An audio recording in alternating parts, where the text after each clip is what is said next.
Kudemade Hayagai, aos 50, Austrália. Eu fui para a Austrália quando eu tinha quase 50 anos, passei 6 anos lá, e depois que eu voltei, comecei esse vlog que se chama Aos 50 Austrália, no qual eu trago várias informações sobre a Austrália, que estão aí espalhadas por mais de 150 vídeos que eu já postei no canal. E se você tiver dúvida sobre alguma coisa da Austrália, dá uma procurada aí que provavelmente tem. Se não, pergunta aqui que daí eu posso fazer um outro vídeo a respeito. Ultimamente eu tenho trazido muitas notícias, porque tem saído muitas notícias sobre o Brasil lá na Austrália, coisa que raramente acontecia antes. E essa notícia que eu trouxe, ela está um pouquinho atrasada, porque eu não estava conseguindo gravar vídeos, eu fui pegando as notícias, traduzindo e deixando aqui para um dia que eu pudesse tirar aí e gravar todos os dias. Mas como eu não estou conseguindo gravar, então eu resolvi mudar o formato, fazer desse jeito. Então agora vamos ver se eu consigo colocar a casa em ordem e fazer essas notícias que estão atrasadas. De qualquer maneira, elas não... talvez percam um pouco do sentido, mas não totalmente, porque elas ainda estão em voga, né? Ainda se fala aí nas tarifas, e é isso que fala essa notícia aqui, que saiu no Discovery Alert, discoveryalert.com.au, e foi escrita por Mufflin Hidayat. Deve ser um indiano, talvez, esse nome, não faço ideia, mas não tenho certeza se eu falei corretamente ou não. Me desculpe se eu não falei corretamente. E ela foi escrita no dia 10, ou foi postada no dia 10 de julho de 2026. Então, tem aí um pouquinho, um tempinho, mas ainda dá para a gente falar a respeito, né? E aí, o título dela é Tarifas Brasil-Estados Unidos, o impacto de 25% da seção 301 em 2026. E aí tem essa foto, né? Então, aqui, com metais, tem muita matéria sobre metais, sobre elementos aí, terras raras que são encontrados no Brasil. A Austrália tem falado muito sobre isso. E ela vai começar aqui com esse título aqui, então, dizendo, nesse subtítulo dizendo: quando a arquitetura jurídica molda os resultados comerciais mais do que as alíquotas tarifárias. Arquitetura jurídica.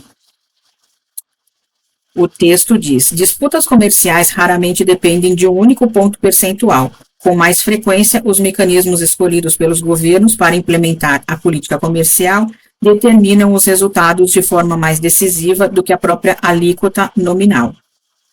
A tensão atual em torno das tarifas entre Brasil e Estados Unidos ilustra esse princípio com clareza incomum.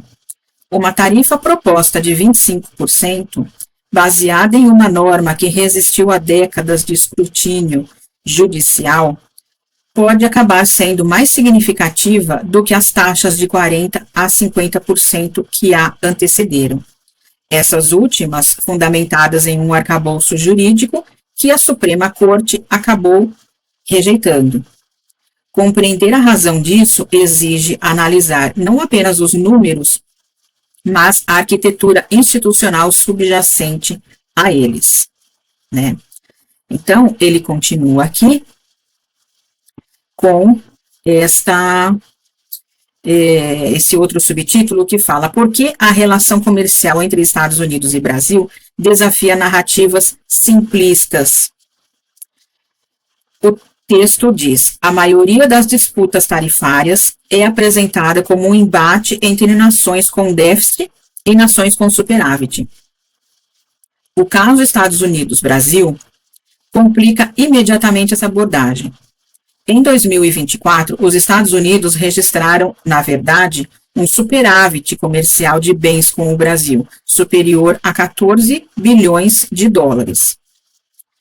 As exportações americanas totalizaram 54,4 bilhões de dólares, enquanto as exportações brasileiras para os Estados Unidos somaram 39,9 bilhões de dólares. O fato de uma nação superavitária impor tarifas a um parceiro comercial deficitário inverte a lógica convencional das barreiras comerciais, que geralmente visam corrigir desequilíbrios e não reforçá-los.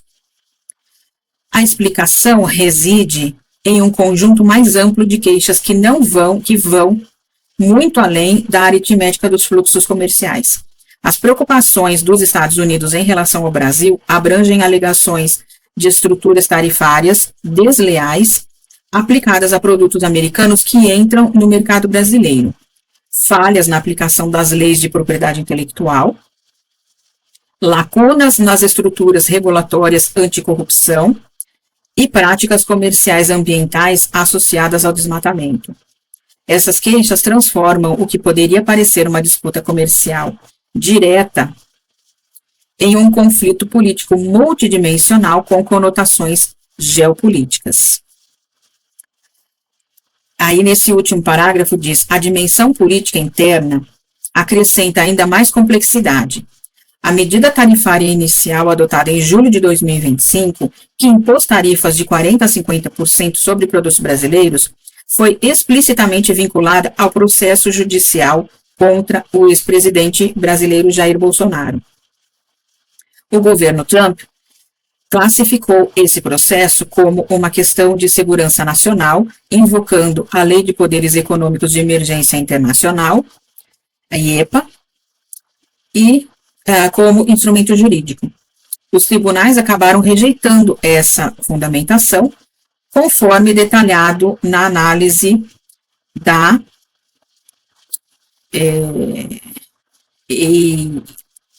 que eu não sei bem, deve ser algum outro site, né?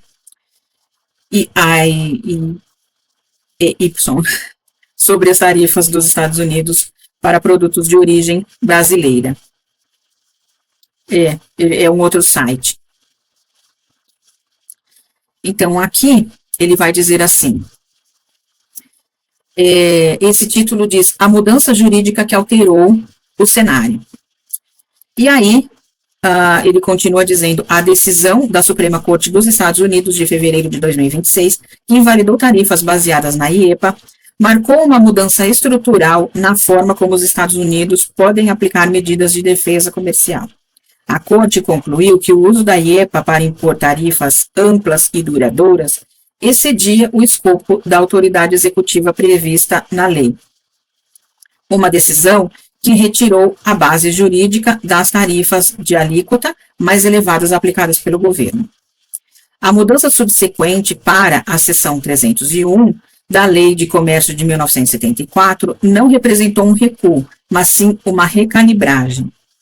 A seção 301 confere ao representante de comércio dos Estados Unidos autoridade legal explícita para investigar e responder a práticas comerciais estrangeiras consideradas desarrazoadas ou discriminatórias.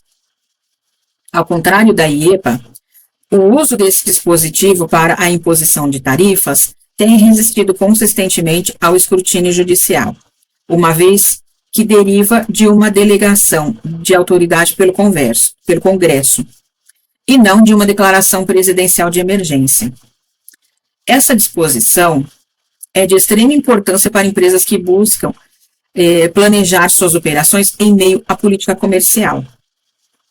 Uma tarifa passível de anulação por motivos jurídicos não pode servir de base confiável para a reestruturação de cadeias de suprimentos ou para estratégias de precificação de longo prazo.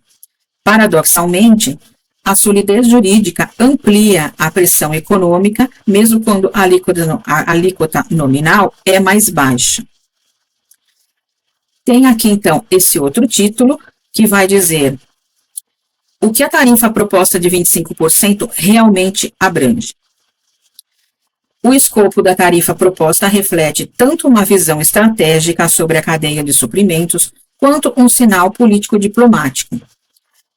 A lista de isenções revela em que ponto a dependência dos Estados Unidos em relação às importações se sobrepõe ao impulso de exercer pressão máxima. E aí nós temos aqui, então, uma tabelinha que fala sobre a categoria e o status tarifário na proposta. Então, produtos manufaturados em geral estão sujeitos a 25% de tarifa. A carne bovina estaria isenta, o café estaria isento, metais de terras raras estariam isentos, componentes de aeronaves isentos, recursos energéticos isentos, frutas e vegetais específicos isentos, e o nióbio, o lítio, a bauxita e o níquel estariam sob análise.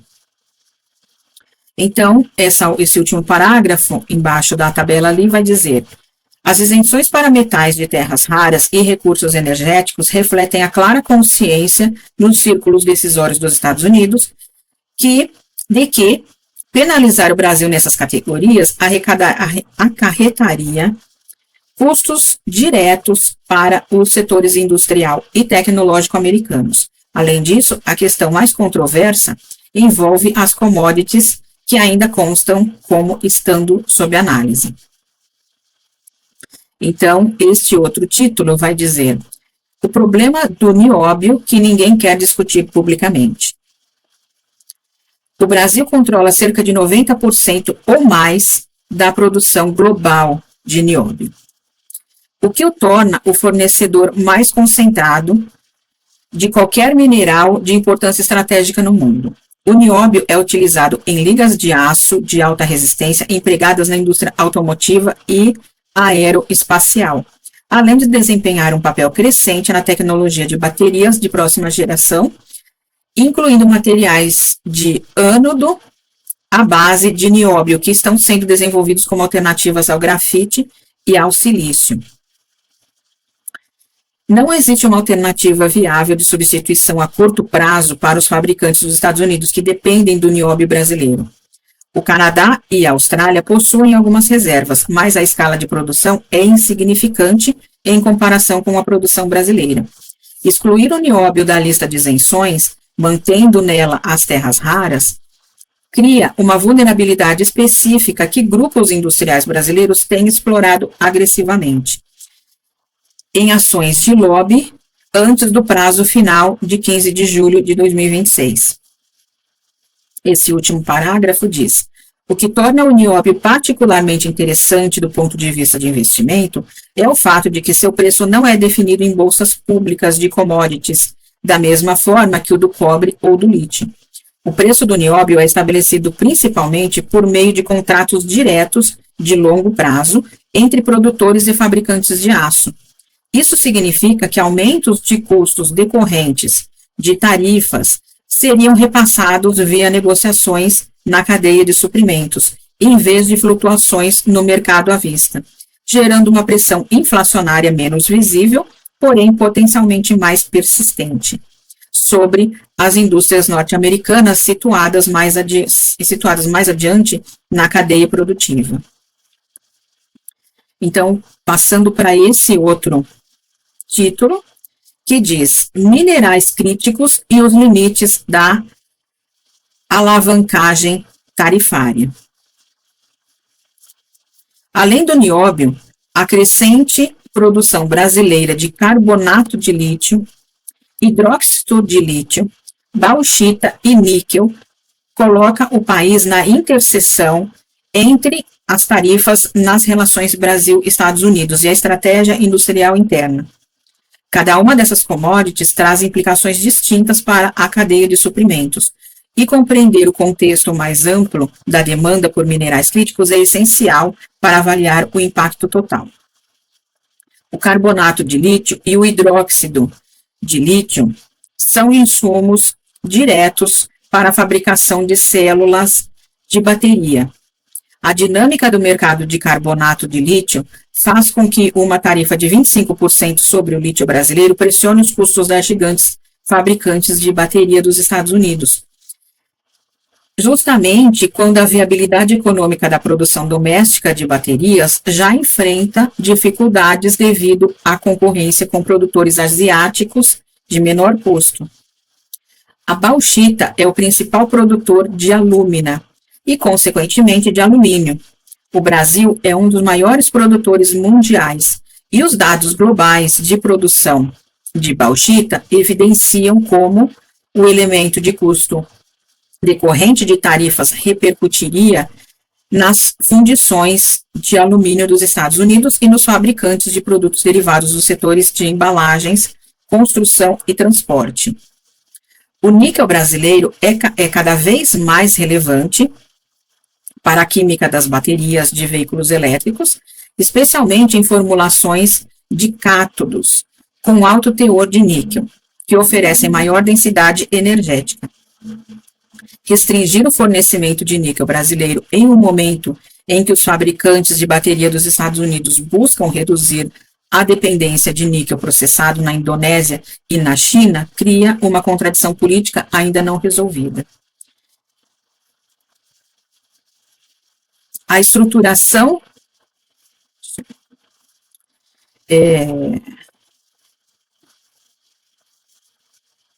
e aí aqui embaixo esse último parágrafo que está diferente, tá assim, diz assim: a estruturação de isenções para minerais nessa proposta tarifária reflete uma tensão fundamental. Os Estados Unidos desejam exercer pressão comercial como ferramenta geopolítica, mas suas próprias ambições de política industrial em energia limpa e manufatura avançada limitam a extensão dessa pressão, sob o risco de causarem danos a si mesmos. Então, tem esse outro título que diz cronograma e desdobramentos em cada etapa da decisão. O processo da seção 301 estabelece um cronograma procedimental definido, que o mercado pode acompanhar como uma série de marcos decisórios. Primeiro, encerramento do período de consulta pública, 1º de julho de 2026. Segundo, data da audiência pública, 6 de julho de 2026. Terceiro, prazo para a ação de resposta do Brasil, 15 de julho de 2026. E quarto, decisão final do o STR, né, ali do processo, acho, a ser divulgada após análise dos depoimentos da audiência e da manifestação do Brasil. Na terminologia da seção 301, ação de resposta, entre aspas, significa que o Brasil deve demonstrar avanços concretos em relação às práticas especificadas sob investigação, particularmente melhorias na aplicação de medidas anticorrupção, medidas de proteção à propriedade intelectual e ações verificáveis sobre práticas comerciais associadas ao desmatamento. É pouco provável que gestos simbólicos satisfaçam os avaliadores do USTR. O padrão exigido geralmente envolve mudanças políticas mensuráveis.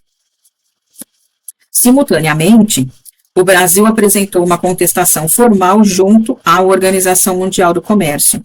No entanto, os prazos de resolução de disputas na OMC costumam variar de 3 a 5 anos. Isso significa que a via da OMC não oferece alívio prático contra a aplicação de tarifas no curto prazo, funcionando principalmente como uma salvaguarda jurídica de longo prazo e um sinal democrático. Aliás, diplomático, que a gente está com a democracia na cabeça. Esse pedaço aqui vai dizer, então, o título, como o setor privado brasileiro está reagindo, está respondendo, né? Federações industriais e associações de mineração no Brasil organizaram uma ação coordenada de lobby voltada tanto para Brasília quanto para Washington. O argumento estratégico apresentado às partes norte-americanas baseia-se fundamentalmente na dependência da cadeia de suprimentos. O Brasil não é apenas um parceiro comercial que pode ser substituído pela diversificação de fornecedores. No caso de certos minerais, o país é o único fornecedor em larga escala. Esse argumento tem peso real. Fabricantes dos Estados Unidos nos setores siderúrgico, aeroespacial e de tecnologia de baterias enfrentam um dilema. absorver os aumentos de custo decorrentes das tarifas ou empreender processos plurianuais e de alto investimento para qualificar novos fornecedores sem garantia de uma segurança de abastecimento equivalente. Nenhuma das opções é isenta de custos, e ambas representam uma forma de prejuízo econômico decorrente das tarifas, independentemente de o Brasil acabar cedendo ou não às exigências dos Estados Unidos. A dimensão cambial acrescenta outra camada à questão. A redução das receitas de exportação brasileiras, causada pelas tarifas, gera uma pressão de desvalorização sobre o real. Paradoxalmente, isso torna as exportações brasileiras mais baratas em dólares, mesmo que as tarifas se tornem mais caras para os compradores norte-americanos. Entendeu? Esse ciclo de retroalimentação cambial compensa parcialmente o impacto das tarifas sobre as exportações de commodities cotadas em dólares. Uma dinâmica que operadores sofisticados do mercado de commodities monitoram atentamente para distinguir entre uma interrupção real de fluxo comercial e o ruído político das manchetes. As implicações mais amplas das tarifas e das cadeias de suprimentos em diversos setores continuam sendo significativas, e o cenário tarifário para minerais críticos seguirá evoluindo à medida que as negociações avançam. Aqui tem uma outra tabelinha, o título dela diz Principais Indicadores à Primeira Vista. Então, vai ter aqui o indicador e a métrica, né? E o detalhe. O indicador e o detalhe. Então, o indicador de alíquota tarifária proposta, 25% nos termos da seção 301. Alíquota tarifária anterior, 40% a 50% nos termos da IEPA, que foi invalidada. Superávit comercial de bens dos Estados Unidos com o Brasil, superior a 14 bilhões de dólares em 2024. Exportações dos Estados Unidos para o Brasil, 54,4 bilhões de dólares em 2024. Exportações brasileiras para os Estados Unidos, 39,9 bilhões de dólares em 2024. Data da audiência pública, 6 de julho de 2026. Prazo para a resposta do Brasil, 15 de julho de 2026. Status da contestação na OMC, apresentada pelo Brasil. Principais isenções: carne bovina, café, terras raras, peças de aeronaves e energia. E principais commodities sob análise: nióbio, lítio, bauxita e níquel. Ele continua aqui com esse subtítulo: o que investidores e empresas devem monitorar. Então, para os participantes dos setores de commodities, manufatura e mercados emergentes, os indicadores a seguir representam os sinais prospectivos mais relevantes para a tomada de decisões nessa disputa. Então, começa aqui.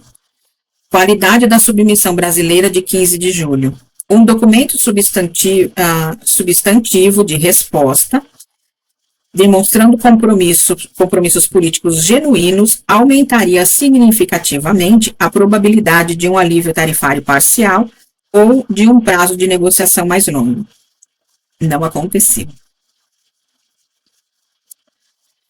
Movimentações nos preços de nióbio e lítio.